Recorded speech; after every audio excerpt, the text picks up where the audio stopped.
In this Battletech Tactica vlog, we're going 3D. We're going to be exploring jump jets, some of the tactics, how to approach it, and some of the different configurations that we explore. So as you build out your lance, you've got some options. Now, one of the kind of interesting things about Battletech, and I guess it could happen, right? These mechs are massive, massive war machines, especially once you get into kind of the medium and heavies. And there's this idea of putting booster packs, rocket packs, jump jets on the back, in the legs, where you can have just on force of thrust alone, flight, or the ability to at least jump and keep that extended for an amount of time and land. So essentially what we're doing tactically is we're going from that second dimension to that third dimension. Think about city fight, city tech, one of my favorite types of combat in the game. You have the ability to move on the streets and in the city, but then you have different elevations that you can get to in terms of the buildings. You have to be able to jump up onto those buildings, although there might be some structures that you can kind of climb. We see a similar thing with hills and mountains. You can climb them or you can jump them. So jump jets give you that ability to move. Tactically, they also give you the ability to take yourself out of something for a moment and reposition yourselves. Now, obviously, depending on the number of jets and the configuration and the tech, certain machines can jump further than others. But if I'm surrounded, I have the ability to jump out of being surrounded and land somewhere else and possibly pull away. If I'm on that city fight, city tech type combat, that means if I'm surrounded or if I'm engaged, I could possibly jump over a building to the other side, to the alley, and escape. It changes the mobility tremendously. Now, that's not without price. We're just going to touch briefly on mech design. We've talked about this idea of tonnage, light, medium, heavy, and assault. After you mount the fusion engine and you mount all the components, you're looking at this matrix of weapons, armor, and if you want jump jets, the rating and the number of jets that are going to take up more space, it's going to occupy more for that machine. So there's this balance with it. You got to pay that tax, that price to incorporate it into your mech. But what it gives you is this ability of tremendous mobility. Now, on the other side, tactically, we talk about modifiers, right? I've got my modifiers as a mech warrior. You've got your modifiers. My modifiers are when I'm shooting at you, first level is how much did I move? If I'm standing still, no modifiers, no increases in the dice that I need to hit. Walking, running, jumping. Jumping adds the highest modifiers. And then, of course, we look at range, short, medium, long. And then, of course, we have the modifiers of the target, how fast, how many hexes did it move. So when you jump, that makes things much more difficult to hit. I mean, it makes sense. I'm literally jumping through.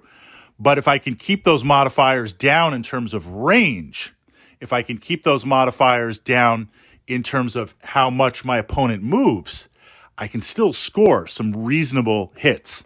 Very powerful. Now, we've got that overview. Are jump jets mandatory? A lot kind of depends here. I mean, ideally, I want a machine that, first of all, I want it to cost no battle value. So maybe some lost tech that just keeps battle value down. Automated repair facility that can just create these mechs. I want something really fast, a lot of armor, jump jets, a lot of weapons. It's a trade-off. But we see certain things with different weight classes. Now, in my opinion, light mechs, jump jets are mandatory with a footnote, or you need insane speed. You need the ability to jump or have insane speed, because light mechs, if they recon or if they skirmish, I define a skirmish as a mech that kind of like slingers in a Roman army, or throw some javelins before things happen. It's just to mix things up. It's just to probe defenses. It's just to see how my opponent is going to react. So one of the light mechs that I regularly play is the Thorn. It's got some medium lasers, got good speed, okay armor. It's got a long-range missile 5-pack. I just kind of run around and fire some stuff, see if you give chase, see if you think that's important, right? Probing. With that, the ability, game turns to get in, fire, and get out.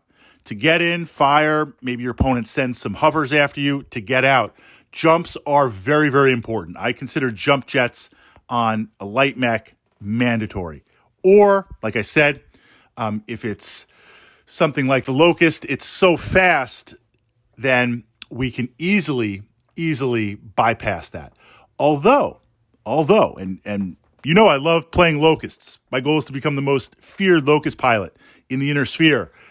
In City Fight, City Tech, you can get into trouble really fast. You run out of space, alleyways, different ways to maneuver. Even if you're aware of the map ahead of time, having jump jets is key. So if you're a very, very fast mech, things change. City Fight, City Tech. Now we jump to mediums. I don't consider jump jets mandatory for a medium mech, but they're very handy to have in terms of positioning. Because now what we have with medium mechs is I've got some tonnage. I can play. I've got some primary weapons. I've got some good secondary weapons to match that primary. I've got some good armor. I'm not just going to run and gun. I'm going to stand and fight for a little bit. A good example is the Griffin stock. PPC, LRM pack. Those are weapons which, combined with jump jets, allow me to get into position, fire some stuff, snipe away, get out of there. Jump jets are really, really nice to have on mediums. A lot of mediums don't have them. They can break the mold on that, but they have other areas that they're looking to excel to point that tonnage. Now we get to heavies, and this is now where jump jets become kind of a rarity. There's less need for them. You're taking all that tonnage and you're literally pouring it into a tank. Look at the Warhammer. Look at the Marauder, right? Multiple PPCs, autocannons, lasers. Yes, I don't have mobility, but I'm going to light anything up that gets in my way. And likewise, if you do box me and I've got enough guns to blast stuff out. Although there are a few that you see will have some jump jets, it's a very big rarity. I don't consider that make or break. But now when we jump to assaults, now we're getting into the kind of the novelty range, right?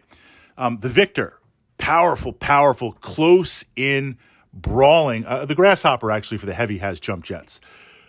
The Victor, a brawler type mech for an assault mech. Very deadly with that autocannon 20. It wants to get into position and mug you. It wants to get up there close. It has jump jets, not the most powerful jump jets, but when combined with its armor, when combined with its speed, when combined with its secondary weapons in that autocannon 20, it's a powerful mech. Very, very powerful. So you see in some assault mechs, the novelty of the jump jets combined with the weapon system. It's a little bit of like a tricknology, right? It really catches you by surprise, or I should say it has the potential to catch you by surprise. Now, closing out tactics. Two things that I think to be aware of with jump jets. You have the ability to maneuver to different levels, which let's look at physical attacks. Now, obviously, if some mechs are behind a building and I'm behind a building on the other side, I can jump up on the building, I can see them, I can light them up, I can shoot them. They can shoot me also, right? Elevation tactics, the ability to shift up and down very fast. Likewise, I could be on top of a building, firing stuff, doing what I got to do. A bunch of mechs suddenly appear and I got to get down really fast, otherwise I'm going to get lit up. It allows you to change that elevation quickly. That's kind of that's a good first place for opportunities. But two other opportunities that we're looking out for. One, solid tactics. And two, for the lulls, right? If there's tabletop glory, I'm going to try and go for it, right? We're going to see what we can do. Good tactics is the quick ability to change that elevation. Kicking, right? Kicking is more powerful than punching, but kicking is limited to the lower areas, punching to the upper. The power of the upper areas is the fact that the punch table, 1 in 6 chance of hitting the head. There's not much armor in there. And if you're a light or a medium and you don't knock that head clean off, there's a chance for criticals. There's a chance to knock the pilot out. If you can change elevation very, very quickly, then you will deliver kicking attacks on the punch table. And that is really, really scary. It didn't have jump jets, but I did that once with a Locust. This is where I first realized elevation and kicking. There was a stalker going out the side of elevation. It's firing away.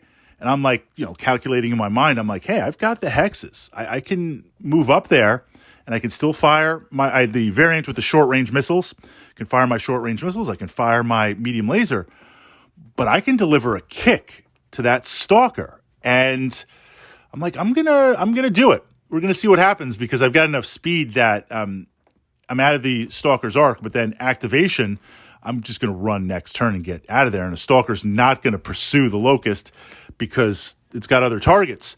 So getting up to that elevation and kicking, it's like, wait, you're gonna kick? Yes. Now that was only a locust. Imagine if that was a medium. Imagine if that was a heavier mech. So the ability to change location and shift from the kicking to the punch table while kicking, little things like that, tactically they present themselves enough every now and then, but it's a question of, can you take advantage of it with speed or jump jets? Now, tabletop glory, death from above. Death from above. It happens pretty regularly because I'm going to go for it, especially if it's endgame where we're really beat up. Essentially, death from above is where you fire off these jump jets and you crash and land on something and transfer all that damage to the mech. That is massive if you can pull that off. But there's a lot of what ifs.